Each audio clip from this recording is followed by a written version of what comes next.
الحمدللہ رب العالمین والصلاة والسلام علی رسولہ الکریم قال رسول اللہ صلی اللہ علیہ وسلم اولی الناس بیوم القیامت اکثرہم علی صلاۃ۔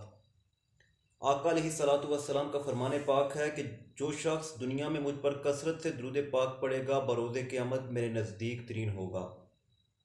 اللہم صلی علی سیدنا و مولانا محمد معدن الجود والکرم و آلہ و اصحابہ و بارک وسلم۔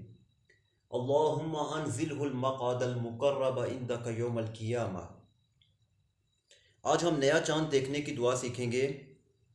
یہاں پر یاد رکھیے کہ بہت سارے ایسی باتیں جو کہ دین کے ساتھ ریلیٹڈ نہیں ہیں وہ معاشرے میں عام ہیں، چونکہ دین اسلام بدشگونی سے منع کرتا ہے اور توہم پرستی، ان چیزوں سے دین ہمیں یہ تعلیم دیتا ہے کہ ان سے دور رہا جائے، یہ ان کا تعلق دین اسلام کے ساتھ نہیں ہے۔ مثلاً اگر آپ نے چاند کو دیکھا، اب آپ کی نظر کسی ایسے شخص پہ پڑ گئی، ایسی چیز پہ پڑ گئی جو آپ کو پسند نہیں ہے، تو آپ یہ شگون لینا شروع کر دیں گے کہ میرا پورا مہینہ برا گزرے گا، حالانکہ ایسا نہیں ہے۔ ایک تو یاد رکھیں کہ جب ہم دعا کو پڑھ لیتے ہیں تو اب ہمیں پورا یقین ہو جانا چاہیے کہ وہ دعا جس چیز کے ریلیٹڈ ہے اب ہمیں وہ چیز بہترین ملے گی، اس میں کامیابی ہوگی ہمیں۔ دوسرا یہ یاد رکھیں کہ اگر کچھ ہو بھی جاتا ہے تو وہ کیا ہے کہ ہر اچھی اور بری چیز اللہ ہی کی طرف سے ہوتی ہے، یہ یاد رکھیں۔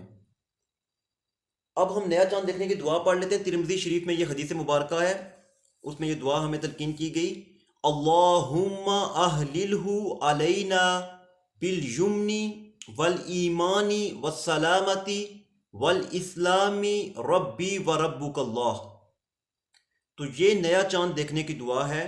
یہاں پر یہ بھی یاد رکھیے میرے آقا علیہ الصلاۃ والسلام نے فرمایا کہ جو شخص چاند کو دیکھے اس کے بعد سورہ ملک شریف پڑھ لے، چونکہ سورہ ملک میں 30 آیات مبارکہ ہیں اور ایک مہینے میں 30 دن ہوتے ہیں، تو یہ اس کے 30 دنوں کے لیے کافی ہیں، یعنی کہ آپ اس کا مہینہ اچھا گزرے گا انشاءاللہ تعالی۔ تو ایک بار پھر دعا کو پڑھتے ہیں، آپ بھی ساتھ میں ریوائز کر لیجئے، اللہم اہللہ علینا بالیمن والایمان والسلامت والاسلام ربی وربک اللہ۔ تو یہ ہے نیا چاند دیکھنے کی دعا۔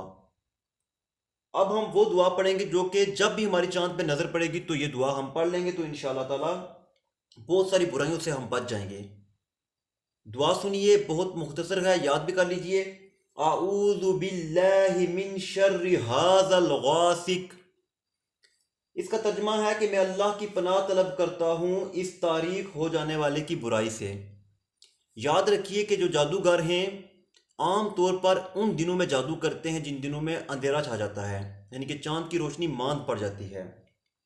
اس کے علاوہ نفس برائی کی طرف مائل تب ہوتے ہیں جب زیادہ اندھیرا ہوتا ہے، اور آپ کو پتہ ہے کہ ڈاکہ زنی، ڈاکے پڑنا، چوریاں ہونا، یہ بھی عام طور پر انہی دنوں میں ہوتا ہے جب زیادہ اندھیرے ہوتے ہیں، تو بہت سارے کرائمز ہوتے ہیں ان دنوں میں۔ تو اس لیے جب ہم یہ دعا پڑھ لیں گے تو اس کی برکت سے ہم بہت ساری بری چیزوں سے بچ جائیں گے۔ ایک بار پھر پڑھتا ہوں، سنیے، اعوذ باللہ من شر ھذا الغاسق۔ اللہ تبارک و تعالی ہمیں یہ دعائیں یاد کرنے کی توفیق عطا فرمائے اور ہم سب پر اپنی رحمت کی نگاہ فرمائے، آمین بجاہ النبی الامین الکریم۔